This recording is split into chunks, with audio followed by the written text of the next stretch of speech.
Olá pessoal, bem-vindos ao Dica de Enem. Se você ainda não é um inscrito, inscreva-se e deixe o like no nosso vídeo. Então, vamos para a aula de hoje, que a gente vai trabalhar a primeira aula de Biologia e vamos falar sobre a água. Então, a gente sabe que a água é um dos componentes biológicos mais importantes que a gente tem na natureza. Isso porque a água faz parte de toda a vida animal e vegetal. E aí a gente pode pensar assim: a água serve apenas para matar a sede, apenas para a gente usar na alimentação? E a resposta é que não. A água, ela, como a gente já conhece, ela compõe cerca de 70% do nosso organismo. Dependendo da fisiologia e do metabolismo de algumas pessoas, essa quantidade pode ser um pouco maior ou um pouco menor. Mas a água ela é de extrema importância para o funcionamento correto do nosso organismo. E aí eu coloco tanto para organismos humanos, como para organismos animais e organismos vegetais, tá certo? Essa questão da quantidade de água, obviamente, vai ser diferente entre organismos humanos, animais e vegetais. Entre os vegetais e animais vai variar de espécie para espécie, mas de forma geral, a água sempre vai ser um componente biológico fundamental para que a gente possa ter uma manutenção correta da vida animal e vegetal. E essa manutenção eu estou tratando aqui da parte fisiológica e metabólica, tá certo? Então vamos lá. A molécula da água ela é formada por dois átomos de hidrogênio com um átomo de oxigênio. E aí a gente diz que a estrutura da água é o famoso H2O, como a gente chama, né? Esse H2 quer dizer que são dois átomos de hidrogênio e o O indica que é apenas um átomo de oxigênio. Embora não apareça o número 1 ao lado do O, mas a gente entende na química como é apenas um átomo, tá certo? Então vamos lá. O terceiro tópico aqui está falando que a água tem uma ampla participação nas reações metabólicas. E é um pouquinho do que eu falei no início. Para o nosso corpo funcionar corretamente, a gente tem aqui diversas reações bioquímicas, metabólicas, endócrinas, e que essas reações precisam obrigatoriamente ocorrer em meio aquoso, ou seja, precisa ocorrer em um meio em que tenha a existência de água e que seja abundante para ocorrer aquela reação de forma certinha, sem prejudicar as nossas funções fisiológicas, tá certo? E é aquela história de que a gente ouve muito de que a gente tem que tomar no mínimo, aliás, deve tomar 2 litros de água por dia. Na verdade, isto está correto, mas é meio que um mito, porque na verdade o mínimo que a gente deve tomar são 2 litros de água. Isso é só o mínimo, né? A gente tem que tomar um pouco mais além que isso. 3 litros, 4 litros ou até 5 litros, dependendo de como é o seu metabolismo. E por que eu digo isso? Porque o nosso corpo, ele precisa da água para as funções normais, tá?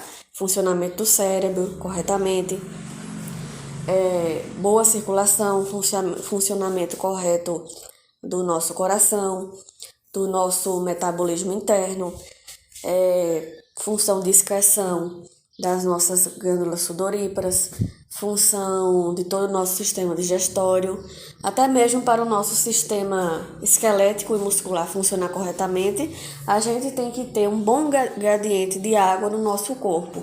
E se a gente bebe pouca água, ou seja, um mínimo que seria 2 litros, ou uma quantidade inferior a isso, a gente não consegue nem fazer com que o nosso corpo tenha um funcionamento correto das funções básicas. Quem dirá aquelas funções mais especializadas, vamos dizer assim. Então, por exemplo, você que é estudante, para estudar você tem que manter o seu cérebro afiado, não é? Tem que ter a concentração.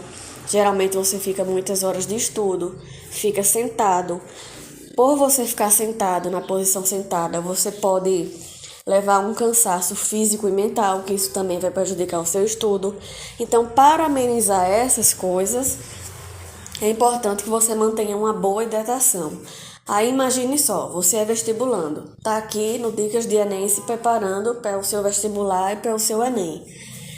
Tá naquela correria de estudante, alguns também trabalham além de estudar, e com tudo isso você ingere pouca água.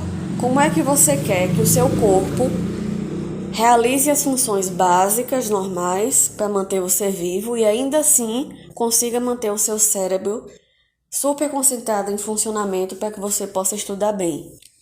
Não é uma situação adequada, não é, pessoal? Então, o ideal é que a gente tome bastante água para, em primeiro lugar, manter as funções básicas de sobrevivência adequadas e depois manter aquelas funções para além da sobrevivência, que são ter uma saúde acima do ideal, né? Porque a ausência de doença não quer dizer que você tenha saúde, e muito da saúde tem a ver com a quantidade de água que você ingere.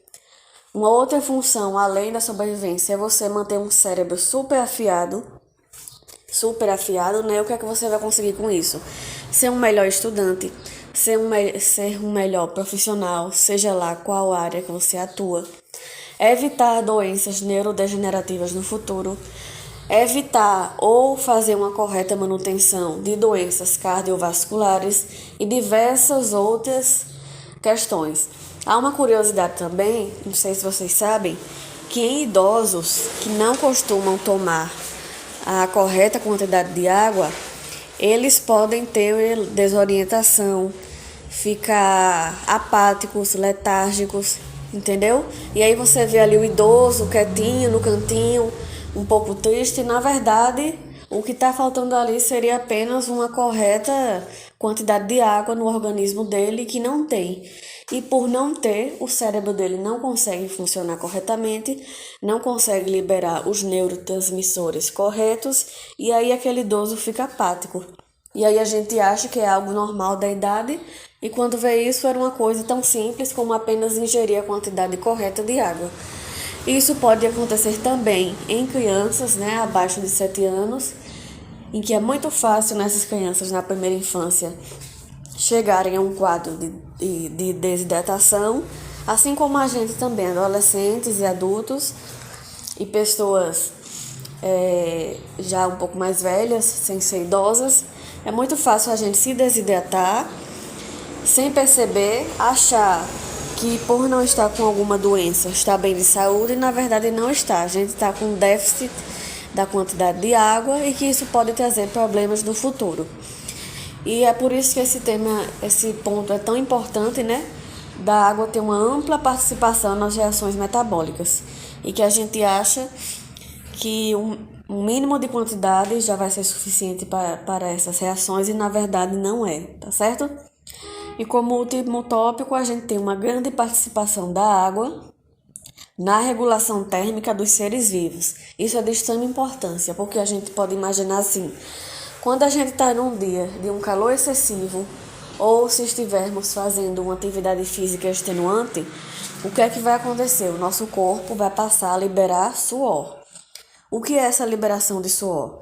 É uma reação natural do nosso corpo para que a gente consiga equilibrar a temperatura interna, e esse aumento da temperatura interna devido à atividade física ou à temperatura do ambiente não prejudicar nossas funções internas. Porque se a temperatura interna se elevar muito, a gente pode passar a ter um quadro febril interno, mesmo sem estarmos numa doença, mas que esse quadro febril, por febril a gente entende uma elevação da temperatura.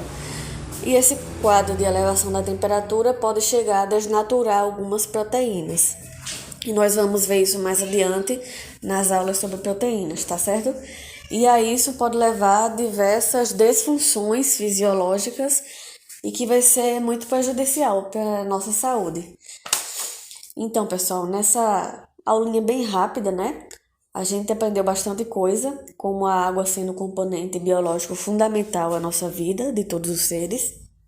A molécula de água, que é muito fácil de ser lembrada, né? Acredito que todo mundo possa conhecer, mas quem não conhece está conhecendo agora, que é o famoso H2O. E aí a gente concluiu falando da ampla participação da água, tanto nas reações metabólicas como na nossa regulação térmica, e isso é de extrema importância para a nossa sobrevivência. Então, se você gostou, deixe o seu like, deixe o seu comentário com dicas, sugestões, perguntas. Podem enviar perguntas nos comentários que eu estou disponível a responder os comentários de vocês. Agradeço a atenção e a gente se vê na próxima aula.